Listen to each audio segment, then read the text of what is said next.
Welcome to Two Camera Chaps, and in this episode we're talking car rigs.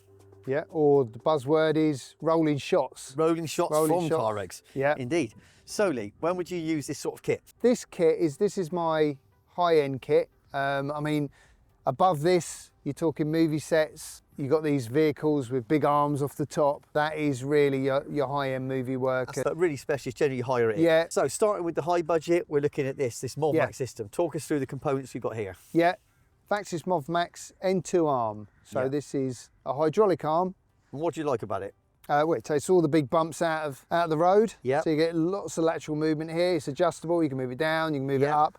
I've seen plenty of other arms that do a similar thing though. Yeah, what makes this, why you like this one more than the others? Why is Mainly this part here. I Right. mean, this is a brilliant bit of design. It's three pistons here that take all the lateral movement out. Yeah.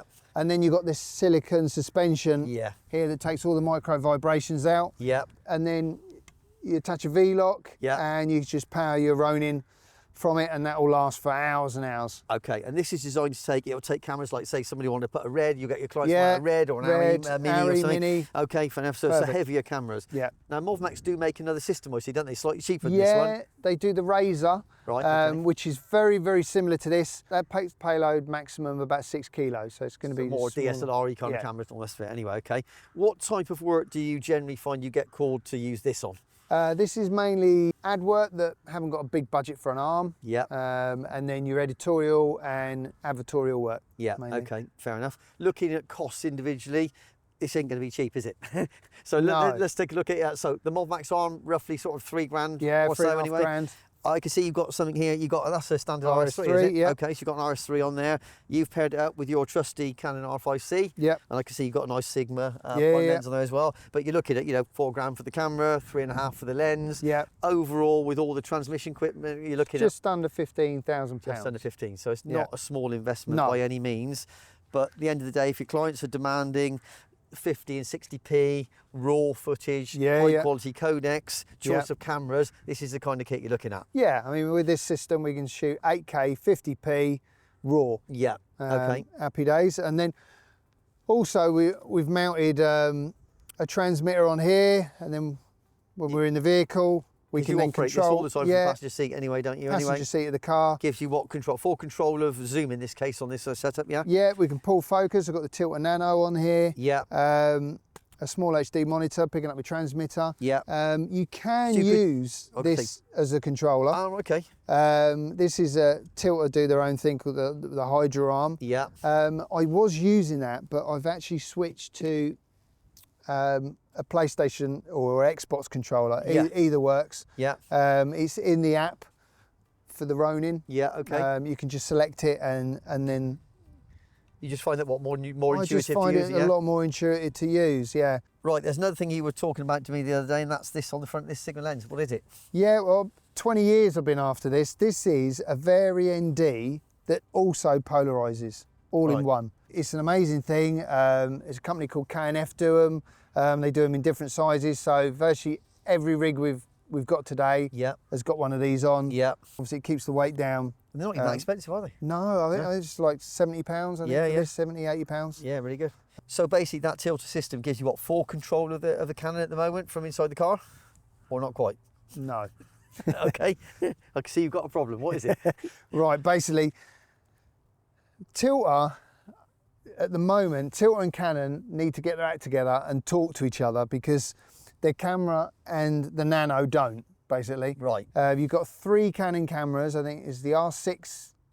Oh yeah, the R8 and whatever R8, on the list. Yeah, Okay.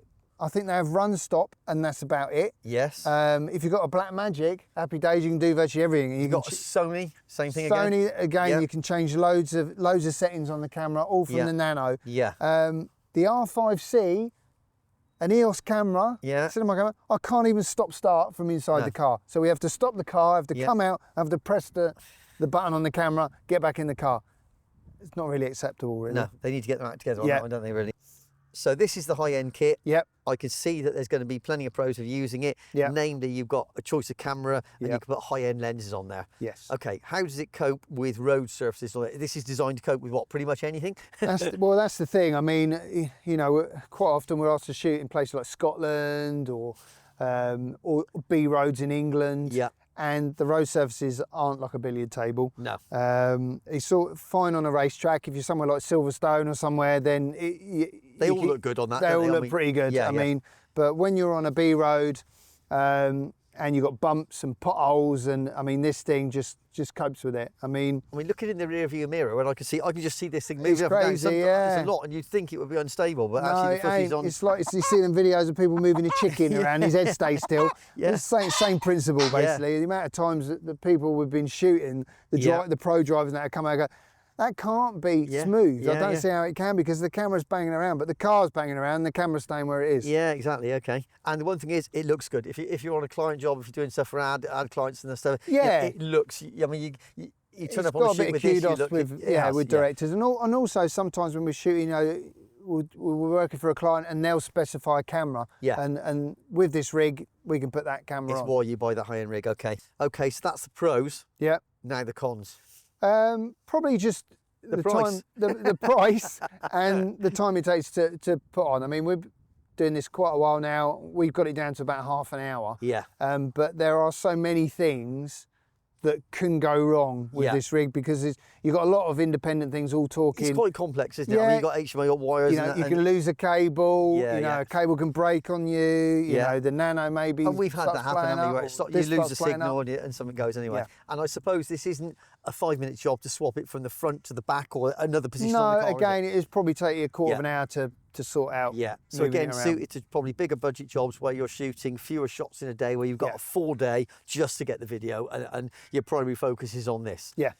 I think it's a good time now to have a look at the footage that we shot last week using this exact kit. Yeah. Okay.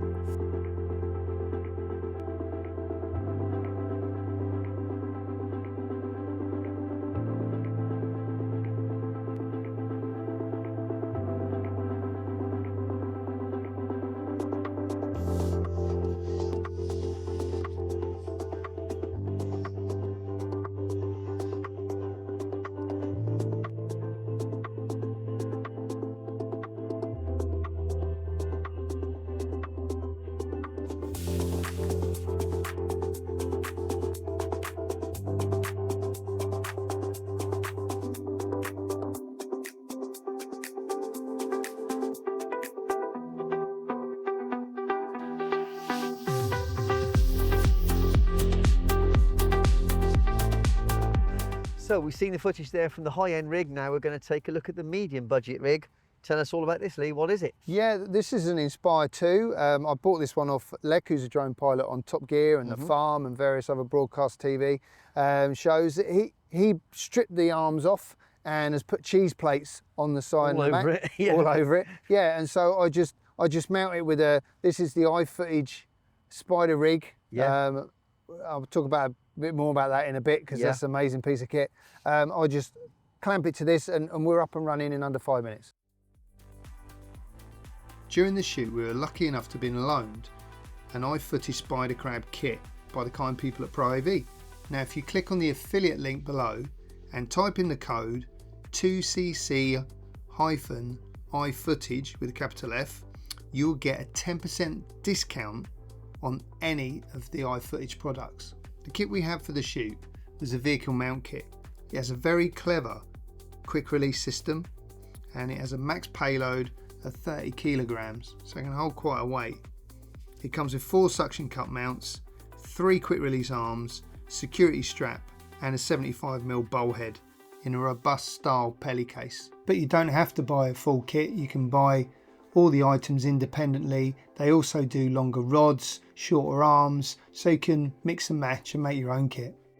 Now, the really clever part about this system is it comes with an adapter that has 2 location pins. Now, they retract if you don't need them. It also has a 3/8 thread that retracts to reveal a 1/4 20-inch thread. The adapter also has a little handle, so you don't need any tools. The arms have 3 locator pins that slot into the handle when it's folded over. That stops the arm from spinning round and keeps the rig rock solid. It also comes with a safety line that attaches to the spare suction cup. It's got a pulley on one end that you can tighten, and we actually use this as extra stability as well as safety. what we found was really practical is you could attach the adapters to the equipment the night before the shoot, and then on the day of the shoot you just clip the arms on. Also, having the adapters separate from the arms made it less likely to cross-thread the screws.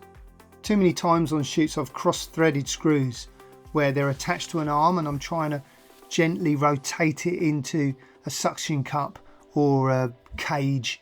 This solution was just way better and a lot quicker. As well as attaching the Inspire 2 to the tracking car, we also rigged my R5C to the side of the Fiat 500e to get this glorious wheel shot, and it's absolutely rock solid. As I had this kit for a couple of weeks, I found it wasn't just video that it was good for. I started using it on photo shoots as well. Here's a photo of me doing a bolt-on shot for Car Magazine. We were shooting the new Pagani Utopia. I just slotted 2 arms into the cage of an R5C, and then we just drove the car really slowly and achieved lots of motion blur on a slow shutter. It's really solid, isn't it? Yeah, it's really solid.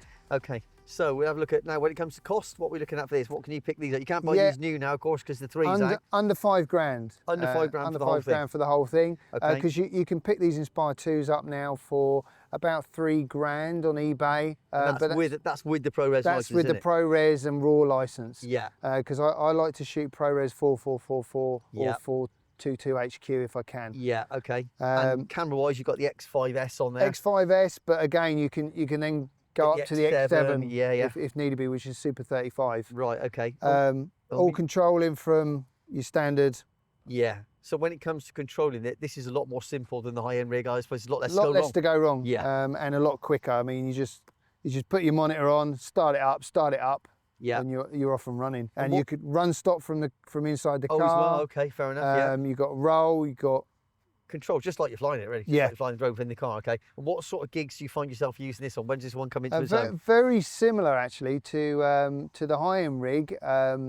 Obviously, we were limited with cameras on this one, whereas if a client wants on an advertising job, a client wants a certain camera, we use the other one. It still looks good. It still looks impressive. I mean, we're down to 4K or 5.1K or 5.2K in certain ratios.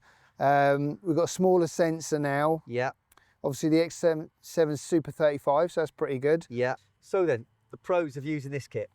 Pros of using this kit: speed of use. Yeah. Quicker to set up. Yeah. Less things can go wrong. Yeah. You've got run start and run stop from the controller. How long did it take you to swap this then from one position of the car to another one?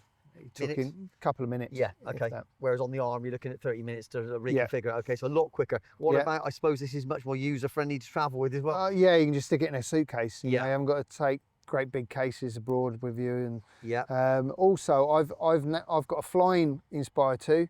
Yeah. And I use little clamps that I put on top of these, and I clamp the wings, and I sit that on the bonnet, and then I've got a front and a rear camera all the same going, and two of you can sit in the car, filming front and back. What's the negatives? Just a bit less dynamic range, less frame rate options. Yeah. Obviously, you're not getting the image from a big full frame sensor. No. But not that many disadvantages really. I mean, obviously, this is more susceptible to bumps. Yeah. It stops the micro vibrations. But it hasn't got the arm. It hasn't got the arm, but you know. Yeah.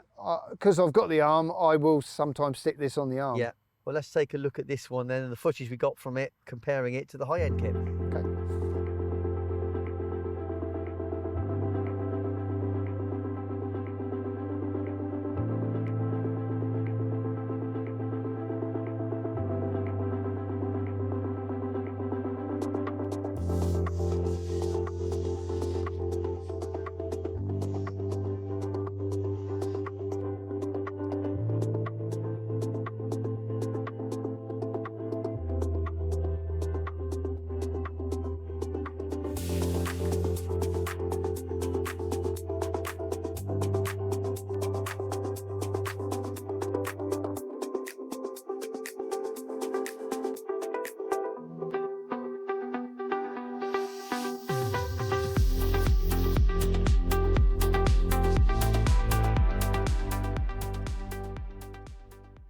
So you've seen the footage of the high budget, you've taken a look at the Inspire footage, which is the medium budget, and now we're going to take a look at the footage comparison with the low budget, which is the Osmo Pocket 3.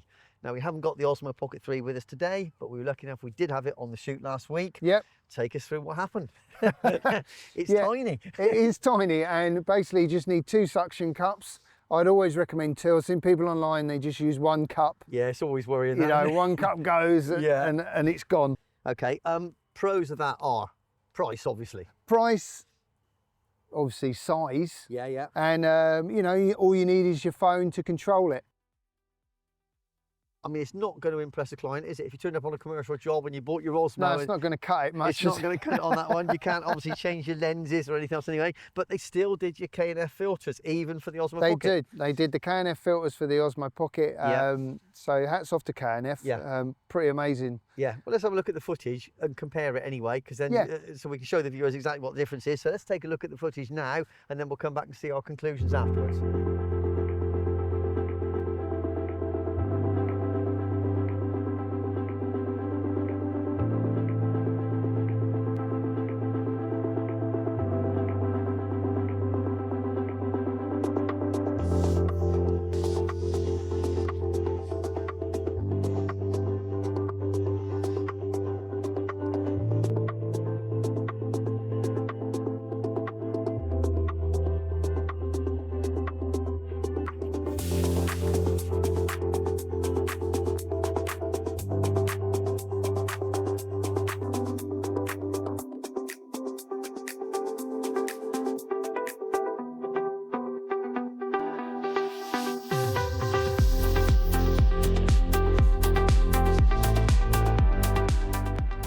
So what did you think of the Osmo Pocket 3? I personally thought it's pretty good. It is pretty good. I mean, yeah, bumps, it's a bit... Yeah. I mean, you need something smooth. Yeah, because it's not mounted on any kind of arm. No, it's not. Breaking news. Product update. Since filming this, Movmax have released a new piece of kit. It's called the Blade Arm. Now, this is specifically for the Osmo Pocket, and it's a really, really, really good idea. They've miniaturized the N2 arm and put it on a suction mount. You can now mount your Osmo Pocket and have a spring system that takes out the big bumps. We haven't tried one yet. Maybe Movmax can send us one to try it out, but from all the videos I've seen online, it seems to work really, really well. They've also come out with the accessory named the hoop connector, which fits in between the battery and the Osmo Pocket, and then that has a thread on it that attaches straight to the blade arm. That gives a very secure connection, so you're jello free and the blade arm takes the big bounces out.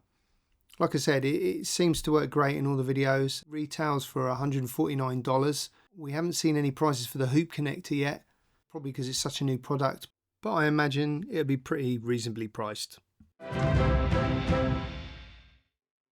It's going to transfer. So great on smooth roads. Yeah. I kind of think it's probably going to be handy for people maybe like enthusiasts or owners that are maybe doing stuff for social media, maybe not doing it for paying clients. People that normally use a GoPro, maybe, you know. Yeah, definitely step up from that anyway. And I won't say that, you know, even on a shoot like we were doing, you could still probably stick it on there and give you another angle, you know, but it's one of those things that, you know, it's such a big difference in the price.